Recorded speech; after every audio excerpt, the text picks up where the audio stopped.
नीलगिरी जंगल में मीठू और बबलू दो अच्छे दोस्त रहते थे। हर सुबह वे आसमान में उड़ते, झील पर नहाते और मीठे फल खाते। एक दिन जंगल में अफवाह फैल गई कि कोई शिकारी पक्षी आया है जो छोटे पक्षियों को पकड़कर ले जाता है। मीठू ने बबलू से कहा, हमें अब सतर्क रहना होगा बबलू। लेकिन बबलू हंसते हुए बोला, अरे मीठू, मैं तो सबसे तेज उड़ता हूँ, मुझे कोई नहीं पकड़ सकता। उसी दिन बबलू अकेले ही एक सुनसान पेड़ की ओर उड़ गया जहाँ मीठे जामुन लगे थे। लेकिन उसे क्या पता था कि वहाँ घात लगाकर घू-घू चील बैठा है।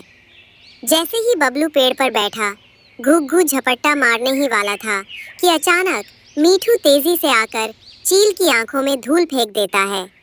चील गड़बड़ाकर नीचे गिर जाता है और बबलू को मीठू बचाकर वापस ले आता है। बबलू शर्मिंदा होकर बोला, मुझे माफ कर दो मीठू, मैं अब से कभी लापरवाही नहीं करूँगा।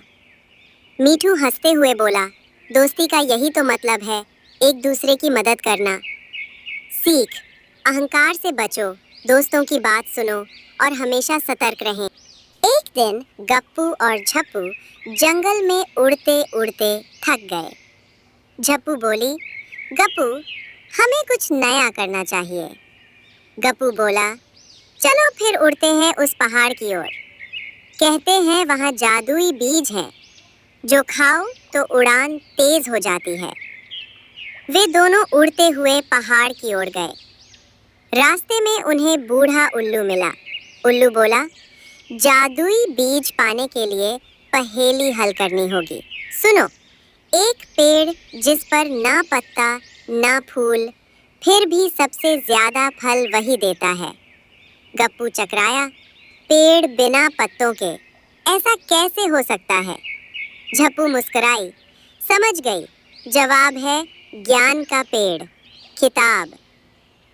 उल्लू खुश होकर बोला, बिल्कुल सही, अब ये लो जादुई बीज, लेकिन याद रखना, इनका उपयोग दूसरों की मदद के लिए करना। गप्पू और झप्पू ने बीज खाए और उनकी उड़ान सचमुच तेज हो गई।